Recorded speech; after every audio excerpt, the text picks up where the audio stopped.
नमस्कार, मी सुष्मिता नेसरीकर आणि मी कसं स्नेक रेस्क्यूला आले. तिथं लेकव्ह्यू हॉस्पिटल आहे, आता सध्या तरी बंद झालंय म्हणतात. आणि इथं कुठले मंदिर आहे? रामलिंग मंदिर. बघा इथं रामलिंग मंदिर आहे. आणि मी बघितलं, कोण बघितलं सांग? तुम्ही बघितलं का? मग इथं आतमध्ये आहे ना? इथं आतमध्ये आहे म्हणतात. या बघूया कुठला आहे. ह्या पेटीच्या आत आहे. ह्या पेटीच्या आत? हा, पेटीच्या आत आहे. अच्छा, ठीक आहे. हे बघा, कुठे कुठे सापडू शकतात. तुम्हाला कळणार पण नाही कुठे कुठे सापडतात. तर असं मंदिरच्या ठिकाणी काम करत होते आणि इथे त्यांना साप दिसलाय. तर बघूया कुठला साप आहे.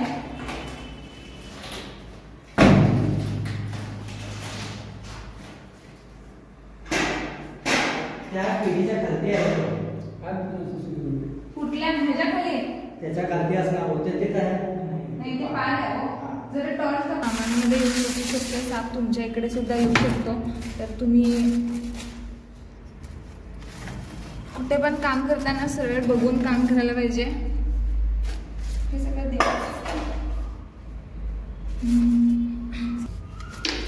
कवड्या असू शकतो आणि असं टाईल्सच्या ठिकाणी पण येतात, प्लेन सरफेसच्या जागेला. असं स्वच्छ ठिकाण असताना पण येतात म्हटलं तर तुम्हाला कळायला पाहिजे. पाली वगैरे खायला तो साप येतो. तर बघूया, बहुतेक तोच असू शकतो. नक्की साप बघितलं की नाही?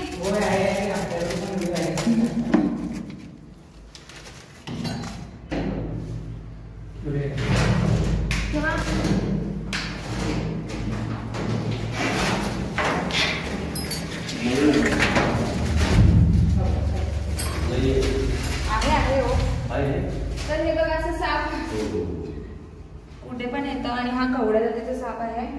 तर असा होता, मी त्याला रेस्क्यू केलाय. आणि हा खूप बाईट करतो आणि छोटा आहे. तर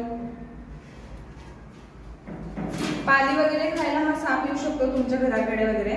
तर अशी साप तुमच्या आसपासून असतात. हा बिनविषारी आहे, विषारी नाही आहे, पण कॉमन. हे बघा कसं चावतोय. तर असं अटॅक करतो, चावतो. तर हा शहरात राहणारा साप आहे आणि असं कवड्यात म्हणजे असं वुल्फ स्नेक ह्याचं नाव आहे.